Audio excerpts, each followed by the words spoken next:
One cold night in December of 1957, a woman was awakened out of her slumber by a bright flash of light. Upon looking out her window, she saw a huge, close object that she believed was a plane going down. However, as she continued watching, she realized that not only was this not a plane, but also that the object was not moving at all. It was simply hovering right outside of her window.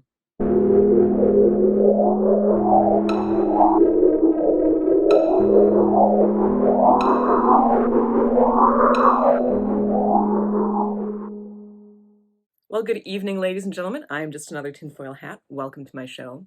Today, we are going to be discussing the fascinating case of the Old Saybrook Squares. Around 2 or 3 o'clock in the morning of December 16th, 1957, a woman by the name of Mary Starr was awakened by a bright light shining in the window of her cottage near Old Saybrook, Connecticut. Now, when she saw this and vaguely saw an object outside, she actually thought that it was the lighted fuselage of a plane going down.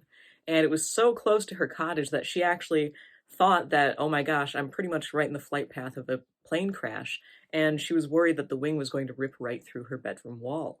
However, it was at this point that she realized that it was completely soundless.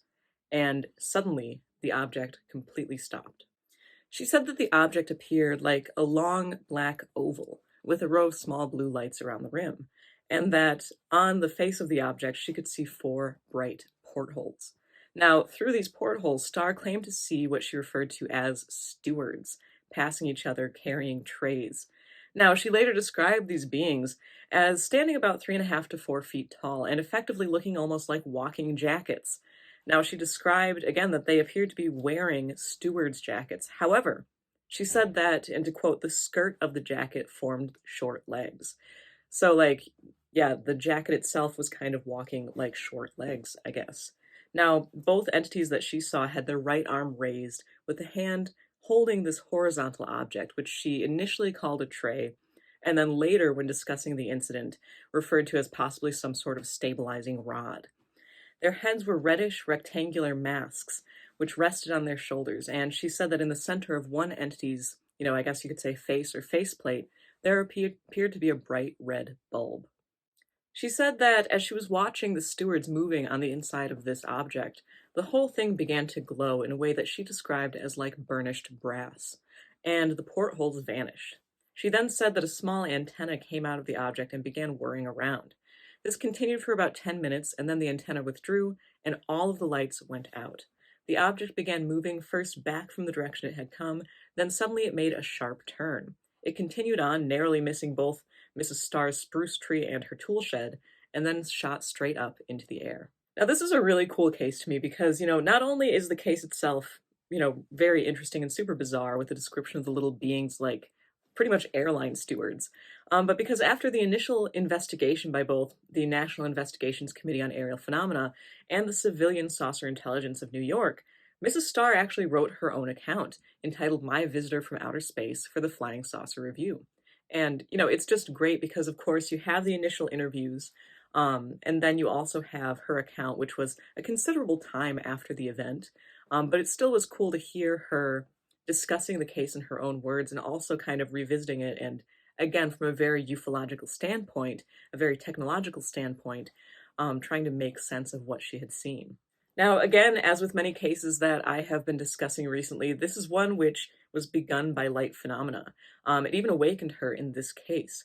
And, again, I've mentioned this countless times now, it does seem like light anomalies seem to be a huge catalyst for these sorts of encounters.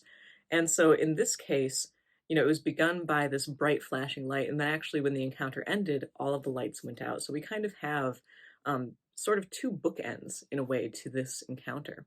Now, the thing that I find most intriguing about this case, however, is the immense sense of ridiculousness, which to me seems almost like a nonsense born of sense. If we go by the concept that many anomalous encounters are sort of the same core concept, or same, if we go by Paul Devereaux's theory in Earthlights, the same substance or energy that clothe themselves in the beliefs of a certain time or culture, Starr really imprinted her initial concept of a plane on this event. As nonsensical as little walking steward jackets are, they kind of appear as fragments of normality, stewards on a plane through some distorted looking glass.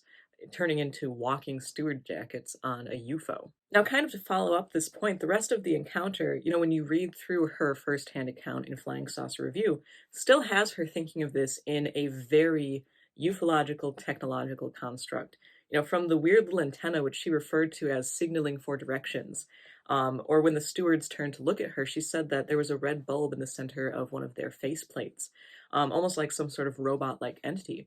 You can see that again, she's still trying to make sense of this encounter in the framework that makes the most sense to her, that of some sort of material and technological object. Well, if you enjoyed this episode on the Old Saybrook Squares, please like, and if you're new to this field of crop circles, go ahead and subscribe to see what weirdness the future may have in store. Till then, you can keep up with me on my free blog at patreon.com/justanothertinfoilhat. And for today, I am Zelia Edgar, signing off. Doing.